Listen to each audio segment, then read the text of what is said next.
et messieurs, bonsoir et bienvenue à cette émission d'Info 9. Le 15 mai dernier se tenait à Macamic la première édition de la grande fête régionale des familles. Alors, pour nous en parler, je reçois l'un des principaux organisateurs de l'événement, qui est l'auteur, compositeur, interprète macamicois, Gilles Parent. Gilles Parent, bonsoir. Bonsoir, Gaby. Merci d'avoir accepté cette invitation, Gilles. Merci à vous.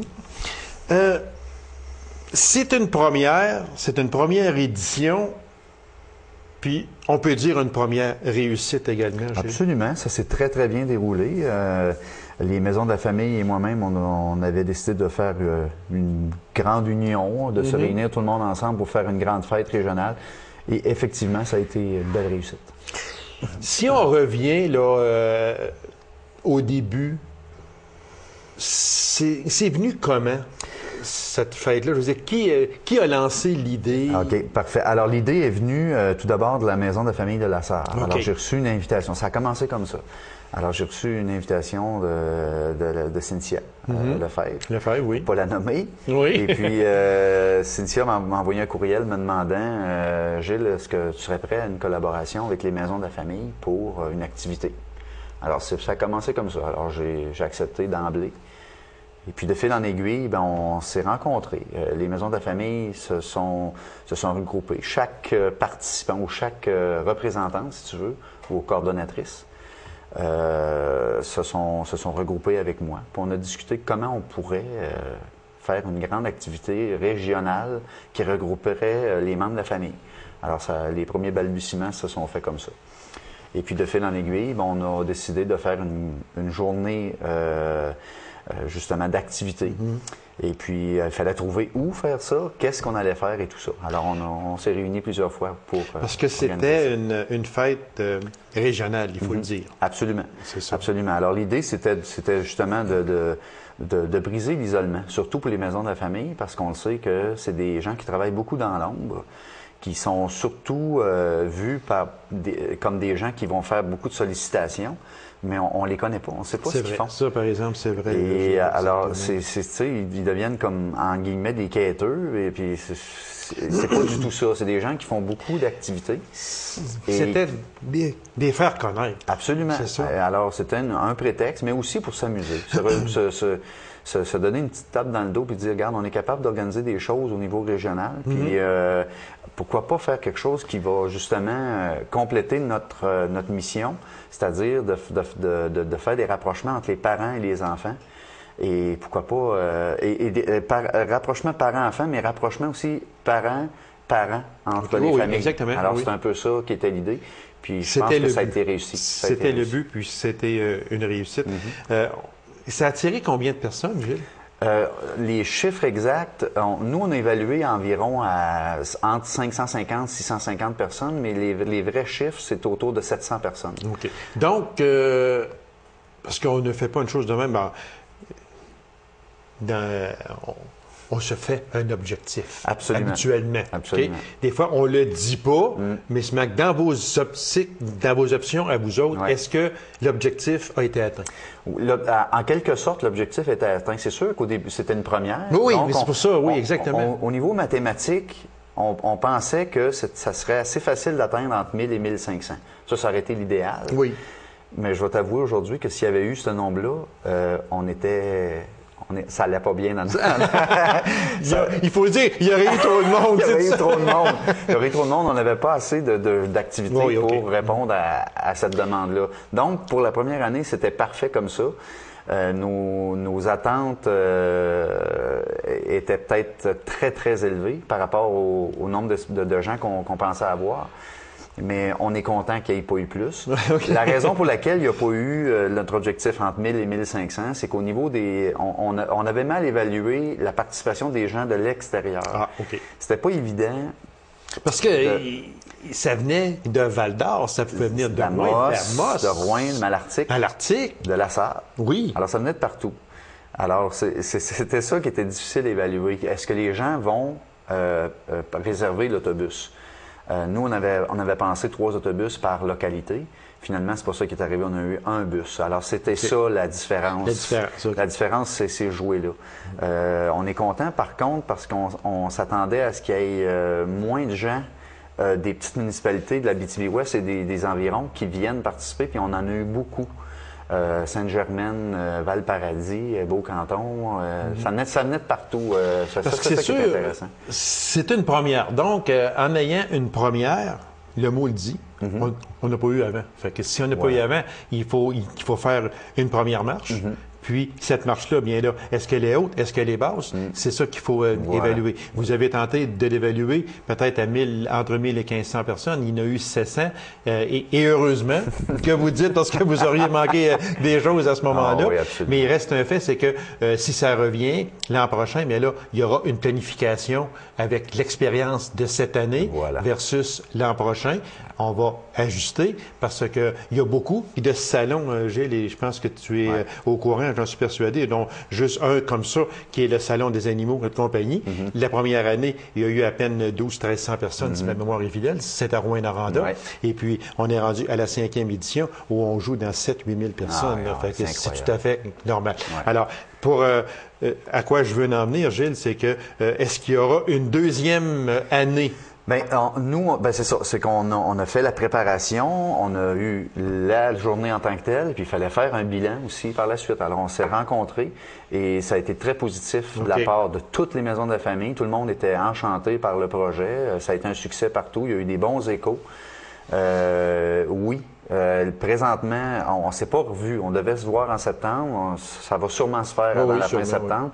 Mais on devait se voir puis voir qu'est-ce qu'il y en est. Mais oui. Il y aura sûrement une continuité à ça. Il y aura une deuxième fête régionale des familles. Quand elle va se faire et où, ça, c'était en suspens présentement. Alors, parce que quand et où, c'est surtout le mot « où », c'est que c'est régional. Donc, ça peut se faire aussi bien à Val-d'Or comme ça peut se faire à Rouyn-Noranda, à Amos, Ville-Marie ou quelque chose du genre. Parce que le problème qu'on a eu aussi, et par rapport au nombre de gens présents, c'est qu'on devait avoir les gens du Témiscamingue aussi, qui sont quand même une belle délégation. Et qui ne pouvaient pas se déplacer. C'était trop... C'était utopique de penser que ces gens-là se déplacent à 6 heures le matin avec des petits bonhommes, des petites bonnes femmes de 4-5 ans. Oui, c'est ça. Et puis de ça veut dire qu'ils levaient à 4h30 ou à peu près pour être prêts à 6 heures sans venir en autobus. C'est ça, ça n'avait pas de sens. Non, c'est ça, exactement. Alors, c'est des choses qu'il faut repenser, à les faire peut-être plus centralisées l'année prochaine. Puis vu qu'on l'avait dit aussi que ça serait une fête itinérante, c'est à voir où ça va se faire. Alors, il faut voir à ça, mais on va vous tenir au courant. Si on parlait, oui, sûrement. Si on parlait, Gilles, des principales activités qu'il y a eu au cours de cette journée. Il y en a eu une belle panoplie. On a eu une super de belle participation du Club Lion de Macamic qui est venu avec ses jeux gonflables qui ont été hyper populaires. On dirait que depuis 5-6 ans, c'est une grosse mode des jeux gonflables. Oui. C'était pas des jeux immenses, mais ça répondait à la clientèle qu'on avait. À la clientèle. Voilà. On a eu une activité toute nouvelle en région. C'est quelque chose qui s'était jamais fait. C'était une espèce d'escalade sur des caissons de lait. C'était organisé par la boutique Chlorophylle. Alors, il y avait tout ce qu'il y avait, c'était un câble d'escalade attaché au poutre de la patinoire où les enfants devaient empiler des caissons et puis d'aller le plus haut possible. Alors, il y en a qui montaient jusqu'au plafond, il y en a qui montaient peut-être 7 ou 8 caissons. Mais tout le monde voulait l'essayer, malheureusement. Ça, c'est quelque chose qu'on n'arrivait pas à répondre à la demande. Il y avait une longue file d'attente. Si on avait eu 5, je suis convaincu qu'il y aurait eu des gens aux 5 endroits. Alors, c'est des choses qu'il faut réajuster. Il y avait des activités de maquillage qui ont marché, qui ont roulé tempête. Ça a très bien marché. On pouvait dessiner au sol aussi, faire des dessins sur les murs. Il y avait... Ça, Gilles, ça se passait à l'intérieur. Oui. Hein? C'est ça, parce que dans la température, on ne le sait jamais si elle va être présente ou pas. C'est ça. Alors, et puis, on l'invite à chaque année, mais on ne sait pas si ça vient. Mais seulement que... Surtout au mois de mai. Surtout au mois de mai. Finalement, il a fait très beau. Il y avait 23, 24 degrés, je crois. Mais on l'a fait à l'intérieur, justement par précaution, pour être sûr que la fête se réalise. Exactement. Alors, c'est ça. Puis comme autre activité, il y avait les pompiers de Macamic qui étaient là, qui donnaient des petites démonstrations. Il y avait la Sûreté du Québec qui était là, qui donnait aussi de l'information. Il y avait le 9e escadron de génie qui était là, qui a fait une activité. Qui était là, qui ont fait une petite activité pour les enfants. Ils devaient repérer des objets avec des jumelles, faire un petit parcours, puis donner de l'information également sur ce qu'ils font dans la vie de tous les jours. Et il y a eu un spectacle que j'ai également fait pour terminer pour clôturer la journée. Alors, c'était vraiment impressionnant. Environ 400-500 personnes autour de moi qui étaient là. C'était vraiment intéressant. C'est sûr que c'est à recommencer et on le souhaite également. Mais une chose est certaine, Gilles, et tu vas être d'accord avec moi, on en revient toujours à la même question, à la même chose, qu'on fasse n'importe quelle organisation. Moi, je reçois ici le nombre et nombre d'organismes, puis sans le bénévolat, je pense que c'est absolument impossible. On ne peut pas payer tout ce monde. Non, c'est impossible, c'est impossible. Puis il y a tellement de gens qui ont été impliqués de près ou de loin. Même la journée même, il y a beaucoup de familles qui étaient impliquées, là, qui étaient là comme participants pour aider à la surveillance, puis soit au maquillage, ou la pêche miraculeuse. Alors, il y avait des gens, il y a même des parents qui se sont présentés, des collaborateurs à la grande fête. C'est sûr que c'est impossible, tu peux pas faire ça tout seul, puis juste avec les coordonnatrices de chaque endroit, c'est impossible. On ne peut pas. Et puis moi, j'ai beaucoup axé aussi, parce que j'étais coordonnateur de la fête, j'ai beaucoup axé pour trouver des bénévoles, comme le Club Lion de Macamic, les pompiers, tous ces gens-là étaient là bénévoles. Ça a été une belle réussite. Je suis très, très content d'avoir réussi ce sont des jeunes qui ont participé à ça. Puis quand on regarde ici, là, pompiers, Club Lion, Sûreté du Québec, ces jeunes-là sont fascinés par les pompiers. Ils sont fascinés par le Club Lion. Les gars arrivent avec leur veste. Lyon, moi, j'ai été Lyon longtemps, puis je sais c'est quoi exactement.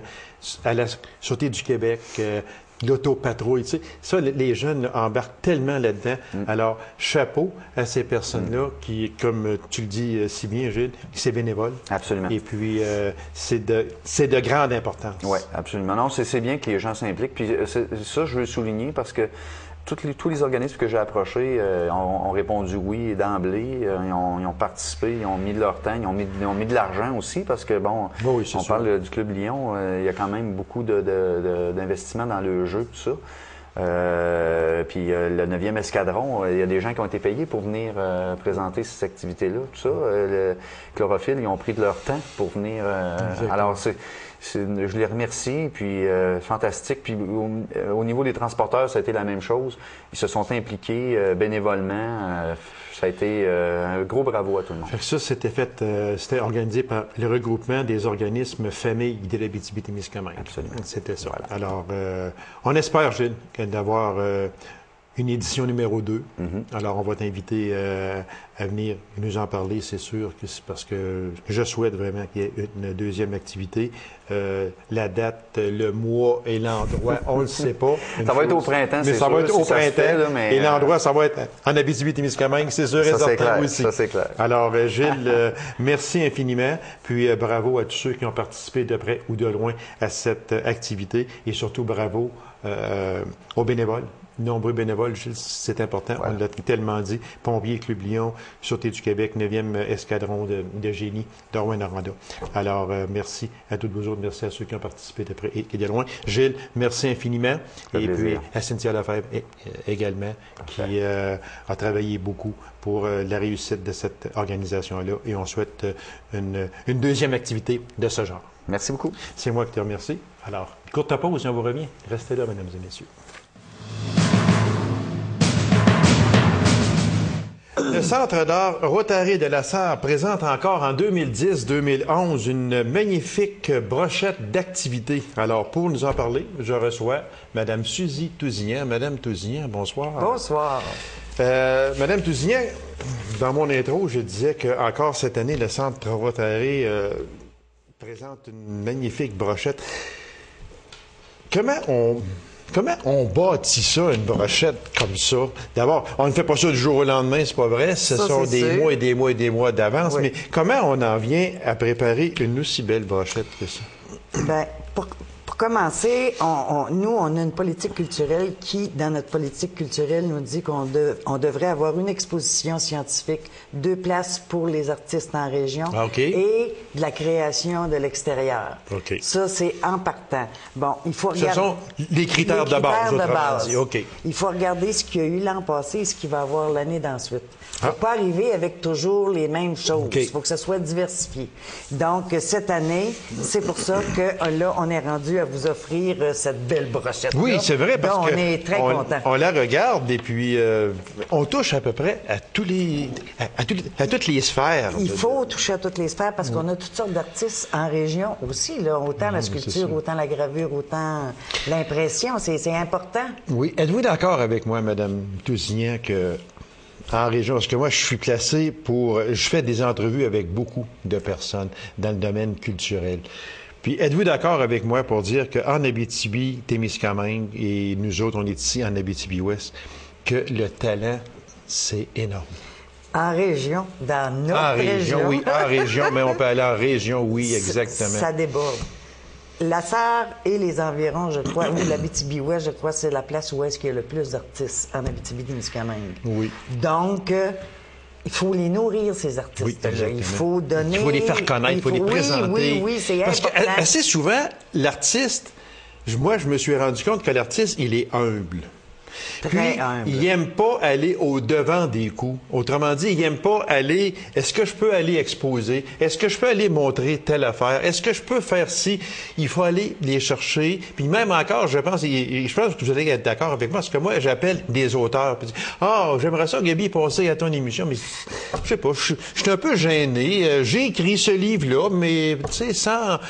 C'est là qu'il faut... je pense que vous êtes placé aussi pour en parler. C'est ça. Notre première mission, c'est de les faire connaître. Oui, exactement. De promouvoir ces artistes-là. C'est sûr qu'on ne peut pas tous aller les chercher. Non, c'est sûr. Bon, il y a des critères, il y a des dépôts de dossiers, il y a toutes sortes de choses qui sont accessibles à eux parce qu'on les connaît pas tous non plus. C'est ça, exactement. Comme aujourd'hui, de nos jours, là, avant, les jeunes artistes restaient à Montréal, puis ils venaient pas en région faire leurs ateliers, bâtir leurs choses. Mais avec Internet, maintenant, que ce soit en région, que ce soit à Montréal, pour eux autres, c'est plus facile en région. Oui. Donc, parce qu'ils sont pas déstabilisés. Donc, maintenant, on a beaucoup plus de jeunes artistes qui veulent sortir des cadres, qui veulent faire connaître les techniques. Puis il y a tellement de belles techniques. Oui, exactement. Ça a tellement évolué. Parce qu'il y en a, comme on le disait, il y en a tellement. Il y en a qui sont très connu, comme on pourrait juste parler de M. Pellerin, qui est très connu. Mais par contre, il y a d'autres artistes aussi qui sont moins connus. Puis, notre rôle à nous, je pense, à moi, à vous, c'est d'entrer en contact avec ces artistes-là pour les faire connaître dans notre secteur Abitibi-Témiscamingue. Oui. Et quand on sait que les émissions que nous faisons actuellement sont toutes sur Internet, en plus de ça, donc on peut les voir, qu'on soit en Haïti, qu'on soit n'importe où, on peut les montrer, on peut aller les voir. Donc, c'est important. Alors, on va commencer, parce que là, on va manquer de temps si ça continue, parce qu'on a à présenter ces spectacles-là. Alors, ça débute avec... Monsieur Jeannot Hamel, Dualité, peintre, qui est actuellement, le vernissage est passé. Il est jusqu'au 10 octobre. Alors, je vous laisse aller un peu avec cette brochette-là, Madame. Monsieur Hamel a ouvert la nouvelle saison. Nous, notre saison commence à la Semaine de la Culture et termine en août. Donc, Monsieur Hamel était présent pour la Semaine de la Culture. Notre saison est ouverte. Après, on va recevoir Roger Pellerin, un maître graveur dont le nom, il n'est plus à faire. Donc, M. Pellerin nous présente l'histoire de la Sarre. Tout en gravure, vous savez comment c'est un artiste qui est minutieux. Et qu'il est minutieux, c'est tellement beau qu'est-ce qu'il fait, c'est beau, le travail qu'il fait là-dedans, là, c'est extraordinaire. Puisque aussi, lui, il est établi à l'île Gnepawa, puis il y a 20 œuvres originales inspirées des photos de l'époque. Vous avez certainement vu ces œuvres-là. Puis, mon Dieu, que c'est... On regarde ce n'est pas une peinture. C'est une gravure. C'est une gravure. C'est sur de la lino. Exactement. Il y en a qui sont sur bois. Exactement. C'est comme un genre de bande dessinée aussi. Il y a toutes les écritures. Et voilà, exactement. Tout ça, il faut que ça soit pensé à l'envers, écrit à l'envers. C'est du temps. Et puis, quand on regarde cette gravure-là, il y en a 20 qui montrent le secteur, qui montrent les premiers temps, les premiers arrivants. Puis quand on les regarde, là, on n'a presque même pas à lire c'est quoi. Ça nous saute aux yeux. Oui, oui. Puis c'est aussi une façon de promouvoir notre région. Ben oui, exactement. Dans le fond, là, c'est ça. Avec les artistes, on est tous des vases communicants. On a tous besoin un des autres. Oui, oui, exactement. Fait que exactement. là, c'est aussi une façon de le faire. Alors, si je saute à l'autre exposition... Juste un instant, Madame Tousignan, c'est que le vernissage qui aura lieu jeudi, le 14 octobre prochain, oui. c'est ça, pour M. Pellerin, oui. et son exposition à lui est du 14 octobre au 21 novembre. C'est ça, c'est ça. Okay. Tous les dépliants ont été déposés dans les boîtes exactement, aux lettres, oui, c'est ça, puis on les a ici. Tiens, j'en montre un, mais je que tout le monde en a eu, j'en suis persuadé. Alors, je continue avec le 32e. Notre 32e Salon Création, vous savez qu'on expose ou on présente une trentaine d'exposants, des métiers d'art et des artisans. On a beaucoup de nouveautés cette année et ça, j'en suis très fière. On a beaucoup de jeunes créateurs. Ça aussi, c'est une autre façon de préparer notre relève. Oui, parce que c'est important aussi dans une région de préparer sa relève. Puis ça, vous me disiez déjà que le Salon des créations, vous êtes obligé d'en refuser parce qu'il y en a trop. C'est sûr, parce que moi, j'ai à peu près une trentaine de places et je reçois 95 à 100 dossiers. Alors, ça veut dire que vous avez un choix à faire, c'est sûr, mais dans les choix que vous avez à faire, est-ce que je me trompe en disant que si, une personne vient, à son kiosque 3438, là, vous devez lui demander ou lui dire, bien là, on va passer un an parce qu'on en a d'autres, tu reviendras plus tard. Est-ce que c'est un peu de même que ça fonctionne? Ça arrive quelquefois, sauf que si notre artiste est très créatif et qui apporte de la nouveauté à tous les années, il y a ça aussi qui rentre en ligne de compte. Okay. Ouais, ça s'appelle pas salon création. Mais non, le mot le dit. Ça nous prend de la création à l'état pur, ça nous prend des choses que les gens vont remarquer, qu'ils trouvent pas ailleurs, qu'ils trouvent que chez nous. Donc, tu sais, ça dépend aussi de ça. De toute façon, nous, on a un comité jury. OK. Parce que je ferais pas ça tout seul. J'aurais bien trop peur de Et je dois féliciter le comité du jury parce que c'est difficile. C'est une lourde tâche. Oui, quand tu as 95 demandes, il faut que tu en gardes 30, il faut que tu sois sélectif. Tu en gardes une sur toi seulement. Oui, puis il ne faut pas que ce soit... On va essayer de ne pas garder les mêmes kiosques, là. Tu sais, pour que ce soit plus diversifié, que les gens puissent en avoir pour qu'il y en ait pour tous les goûts aussi, là. Fait que ce 32e Salon des créations, bien là, on va donner juste les dates, mais c'est parce qu'on va revenir avec une autre émission au mois de novembre, qu'on va parler uniquement du Salon des créations. On donnera à ce moment-là les exposants, l'endroit, les heures, etc. Mais on peut juste dire que, pour l'instant, regardez votre fin de semaine du 25 au 28 novembre prochain. C'est bientôt. Pour le 32e Salon des créations. On poursuit maintenant avec... l'exposition Neurones en action. Ça, c'est notre exposition scientifique. OK. Qui est en collaboration avec le Musée des civilisations. Ça, nous autres, on y tient beaucoup à cette exposition-là, parce qu'on se dit tout le temps, dans la région, il y a tant d'élèves. Puis là, je parle juste du primaire, je parle pas du secondaire. Mettons, il y a 1000 élèves du primaire. Il y en a combien qui vont partir pour aller visiter une exposition scientifique à Montréal? Il y en a tout le bain. Peut-être 20, peut-être 10, peut-être 15. Mais là, on donne la possibilité à 1200 jeunes de venir voir une exposition, puis de comprendre, parce que c'est interactif, de jouer avec cette exposition-là, puis de comprendre le processus. Comme là, c'était l'exposition qu'on présente, c'est Neurones en action. OK. C'est une exposition qui explique le fonctionnement du cerveau. De la naissance, aller jusqu'au secondaire ou plus vieux aussi, là. Fait que, puis c'est ouvert, pas juste aux enfants, là. De 0 à 99 ans. C'est ouvert à monsieur, madame, tout le monde aussi. Là, pour essayer de donner quelque chose. L'an passé, on a eu les papillons là, de l'Insectarium de Montréal. Fait que ça, ben tu sais, au moins, il y a une partie des enfants qui vont avoir vu cette partie d'exposition-là. Voilà. Fait que c'est ça qu'on essaye de faire, c'est de l'éducation là-dessus. Alors, l'ouverture est le 3 décembre à 13h. Oui. Et puis, c'est du 2 décembre 2010 et ça va jusqu'au 28 janvier 2011. Oui, il y a une petite rectification. Oui. Cette exposition-là va être présentée seulement le 9 décembre. Ah, OK. Elle va débuter le 9 décembre. Le 9 décembre, OK. Et elle va terminer en janvier 2011. Elle est là, cette exposition-là, dans ces dates-là, parce que tout le temps des fêtes, la salle d'exposition est ouverte, puis ça fait une belle activité familiale. C'est sûr. Tu sais, tu peux partir avec tes enfants, ta petite famille, puis tu vas visiter l'exposition. Souvent, les enfants l'ont vu, puis c'est les enfants qui expliquent aux parents qui animent la salle d'exposition. Ça, c'est drôle. Et, mon Dieu, que le temps passe vite. On va y aller maintenant du 3 février au 6 de mars. Avec William Berge, un artiste de Rivière-Éva. William Berge, c'est un taxidermiste et un artiste autodidacte. Fait qu'il va nous présenter ses peintures de la nature, mais les animaux qui y habitent. Fait que ça va être extraordinaire aussi. Les enfants vont aimer ça beaucoup. Oui, exactement. Alors, les chasseurs aussi. Oui, oui aussi. Le vernissage le 3 février. Oui. Et puis, cette exposition-là, bien, elle est du 3 février au 6 de mars 2011. Oui. On poursuit maintenant avec celle du 10 de mars au 10 avril. Ida Rivard. C'est un artiste engagé humanitaire. OK. Elle, ce qu'elle fait, c'est qu'elle ramasse tous les objets usuels que les gens jettent à l'intérieur d'une maison et en fait des œuvres d'art. C'est de toute beauté. Ça, les enfants vont adorer ça parce que c'est accessible à tous. Et voilà. Alors, c'est du 10 de mars au 10 avril. Il reste à peine 2 minutes, madame. Je savais qu'on t'avait en question.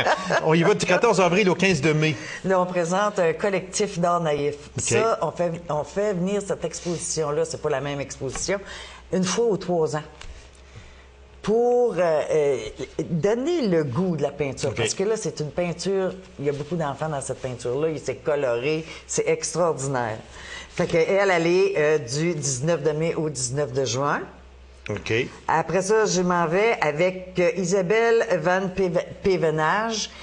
Cette artiste-là, c'est une artiste qui a parcouru les écocentres, puis elle est photographe, donc elle s'est mise à prendre beaucoup de photographies et elle a découvert qu'à l'intérieur des œuvres de métal, des photographies de métal qu'elle prenait, il y avait plein de paysages, plein de couleurs, plein de portraits, donc c'est ça qu'elle va nous présenter. Et après ça, on y va du 23 juin au 28 août. Jocelyne Caron, c'est un artiste de Palmarolle, un artiste d'ici avec son encaustique qui vient nous présenter. C'est pochade. C'est pochade, c'est des petits croquis qu'elle a fait une fois tous les jours sur une scène qui l'a marqué, puis elle le reproduit en peinture. Fait que c'est bien. Alors, c'était encore une fois une brochette d'artistes. C'est très rempli. Oui, exactement. Alors, en gros, les heures d'ouverture, c'est le lundi qui s'est fermé, c'est ça? Oui. Et puis, mardi au vendredi, de 13h à 16h30, de 19h à 21h, le samedi et dimanche, de 13h à 17h.